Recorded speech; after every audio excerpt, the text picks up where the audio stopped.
Okay, ano masasabi mo sa mga hindi iniwala? Dali na, ano masasabi mo sa mga hindi naniniwala? Sa mga hindi naniniwala, huwag ka mag-alala. Hindi ka rin magkakaroon ng ganito. Ayan. Good morning mga par. Yung idol nyo andito na naman sa office oh. At siyempre mga par, alam nyo na kung anong meron. Hindi ko yan binibilang mga par para inggitin ka at inisin ka. Binibilang ko yan baka kasi nagkulang. Mas mabuti nang bago pumunta sa cashier, nabilang mo na yung transaction mo para sigurado. Kaya lagi kong sinasabi mga par, everyday happy. Kapag napanood mo yung video, nagiging masaya ka dapat par.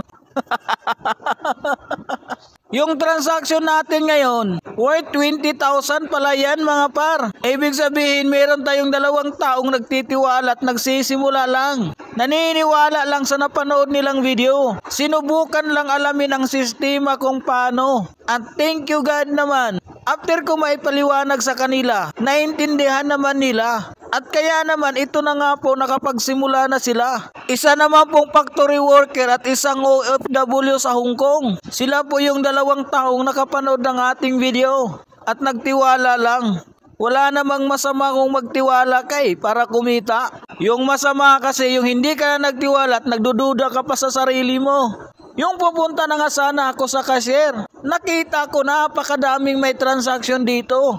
Kaya napabideo ako sa kanila. Nai-imagine ko mangyayari din yan sa akin. Na ganun kadami yung magtitiwala at magsisimula. Mas maraming matutulungan. At siyempre sobrang sarap sa pakiramdam nun. At nadaanan ko nga si sir. Isa naman po siyang engineer. Ang chicken niya po almost 20,000 pesos. O imaginein mo part-time niya lang ginagawa.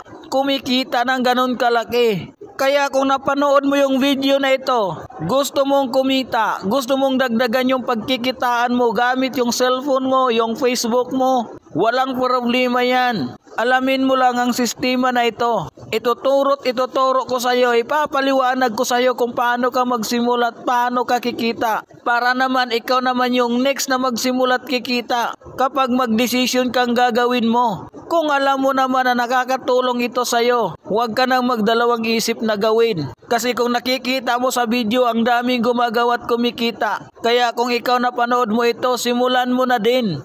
Kahit nasaan ka, ang importante meron tayong communication. May Facebook ka, may cellphone ka, magagawa mo ng kumita dito. At ngayon, pagpunta ko dito sa may open area, kaya pala nagkagulo. Nandito pala yung idol ko. One of the best, dating security guard. Ngayon Hall of Fame ng buong company. Walang iba. Ang yung hinahanap nyo sa comment section, si Coach Ray Potestad. Yan po ang dating security guard na ngayon naka-Audi R8 at naka-Hammer yan.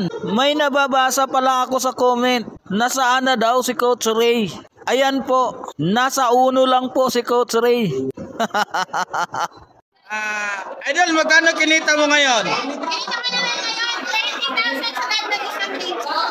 Yan. So, syempre, sa lahat ng mga niniwala, sa lahat ng hindi naniniwala dyan, okay lang dyan, dagdagan mo pa huwag kang paniwala dito, di ba? Para, hindi naman nagdagan yung kita, balik mo. Hindi kasi sa lahat ng isa. Pero syempre, ako kinita ko naman to dahil sa tulong ng kumpanya, dahil sa tulong ng sistema. Syempre, sa tao nag-share nito, isa din po yan sa tulong nito. Sa mga tao, hindi alam pa paano gawin ng business mo. Kasi sa lahat ng mga nanonood dyan, huwag kang mag-alala, pagod na ito, mag-inspire ka sa tao nag-share nito. Isa ka rin sa tutulungan niya para kumita ng nagtupera. Para makatulong din sa mga ito. Syempre sa lahat, God bless sa lahat ng mga nanonood. Malay mo ikaw na din ang tips na hindi ka Idol, ano background mo? Ayan, so ako naman, bakit naman natin naman kami na natin. Kasi lang ako nag-end record, pero alam mo naman sa pandemic, wala akong plato. Ngayon, ito na po yung full time na ginagawa ko. Thank you. Yes.